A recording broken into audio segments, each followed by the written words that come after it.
Good morning students. हम class 9th biology का first chapter कर रहे हैं, that is improvement in food resources.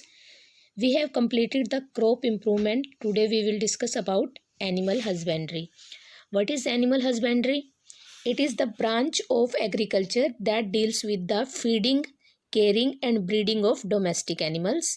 Means कि जो हमारे डोमेस्टिक एनिमल्स हम पालते हैं, पशुपालन करते हैं, कैसे उनकी फीडिंग की जाती है, केयरिंग की जाती है और अच्छी अच्छी जो ब्रीड्स हैं उनके बीच में क्रॉसिंग करवाई जाती है. तो ये सब हम देखेंगे एनिमल हस्बेंड्री के अंडर में. तो animal husbandry, breeding and caring of farm animals.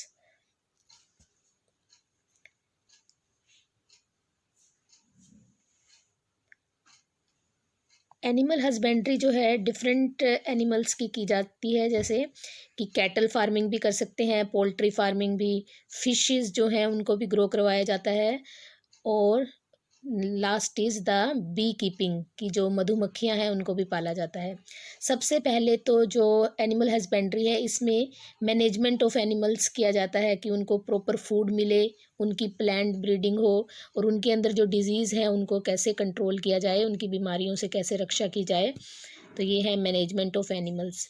हमें पता है कि इंडिया की पॉपुलेशन जो है कंटिन्यूसली ग्रो कर रही है, और इतनी ज़्यादा ग्रोइंग पॉपुलेशन को फूड जो है अवेलेबल करवाने के लिए हम ओनली क्रॉप्स के ऊपर डिपेंड नहीं रह सकते. तो हमें कोई अल्टरनेटिव सोर्स की ज़रूरत होती है जिसमें हम एनिमल्स के थ्रू फूड ऑब्टेन करते हैं. तो इसको हम एनिमल हस्बेंड्री के थ्रू फुलफ़िल कर सकते हैं. तो एनिमल हस्बेंड्री में पोल्ट्री फार्मिंग है, कैटल फार्मिंग है, बी कीपिंग है और फिशरीज़ हैं. लेकिन आज हम कैटल फार्मिंग के बारे में स्टडी करेंगे. सबसे पहले तो व्हाट आर कैटल्स. काउज़ और बफेलोज़ को कैटल्स के अंदर कंसीडर किया जाता है. तो काउज़, बफेलोज़, ओक्स और जो बुल होते हैं इन सबको हम कैटल्स के अंदर कंसीडर करते हैं.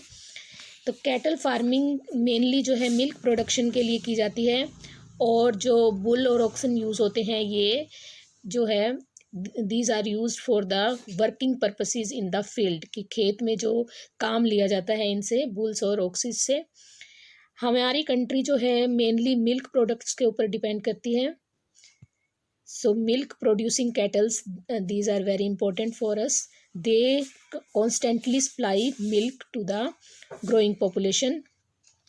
अब जो है कैटल्स के अंदर मिल्क प्रोडक्शन को इंक्रीज़ करने के लिए उनका लैक्टेशन पीरियड बढ़ाया जाता है. What you mean by lactation period? Lactation period is the milk producing period, कि जो काऊ जो बेबी को बर्थ देती है उससे लेके उसके नेक्स्ट प्रेगनेंसी तक जो टाइम पीरियड होता है उसको बोलते हैं लैक्टेशन पीरियड, यानी कि milk giving period of cattles. तो जिन कैटल्स के अंदर लॉन्ग लैक्टेशन पीरियड है, that means they are giving the more milk. ठीक है. तो हमारे इंडिया के अंदर कुछ कैटल्स की ब्रीड्स हैं जिनको हम इंडिजीनियस ब्रीड्स बोलते हैं.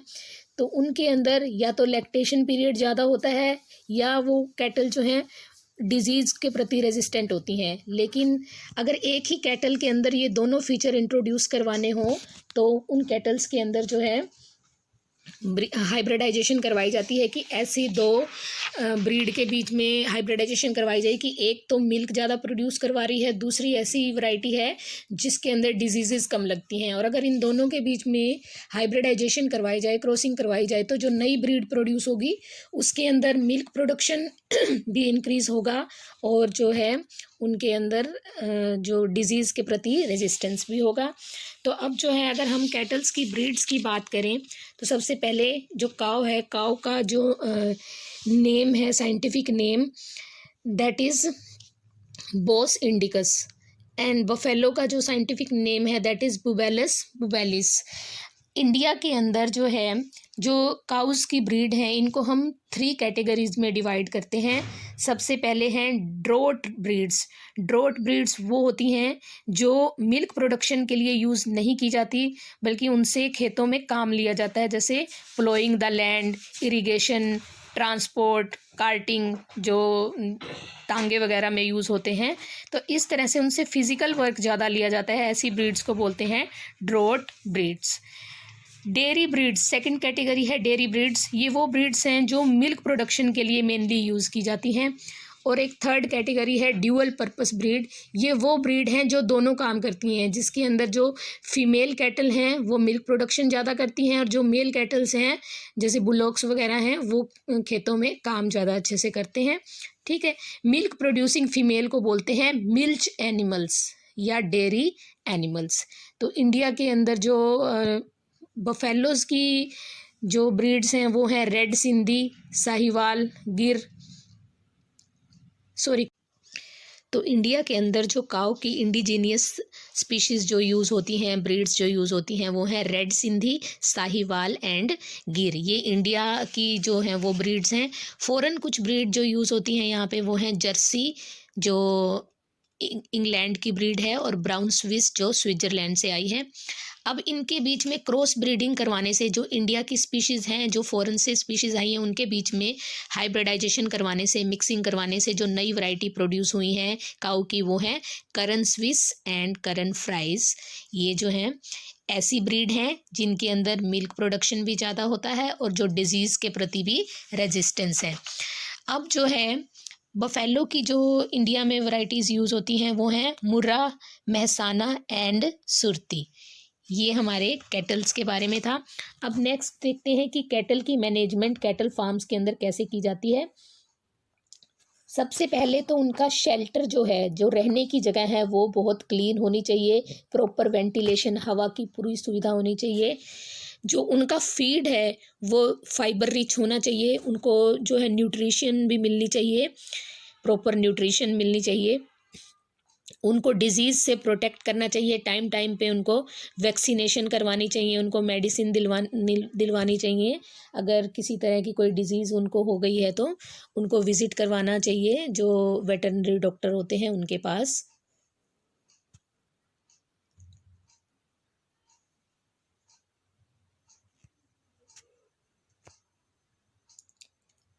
अब जो है कैटल फार्मिंग का मेनली पर्पस जो है वो क्या है। देखो, कैटल्स की हमने डिफरेंट वैरायटीज़ देखी हैं। सबसे पहले तो खेतों में काम लेते हैं, इनसे खेतों में काम करवाने के लिए यूज़ की जाती हैं कुछ ब्रीड्स, हल चलाने के लिए या टिलिंग करने के लिए, या गाड़ियाँ जो हैं चलती हैं बैलगाड़ियाँ, उनको चलाने के लिए। तो ये जो ऑक्स और जो बुलोक होते हैं ये इसलिए यूज़ होते हैं जो खेतों में काम करते हैं।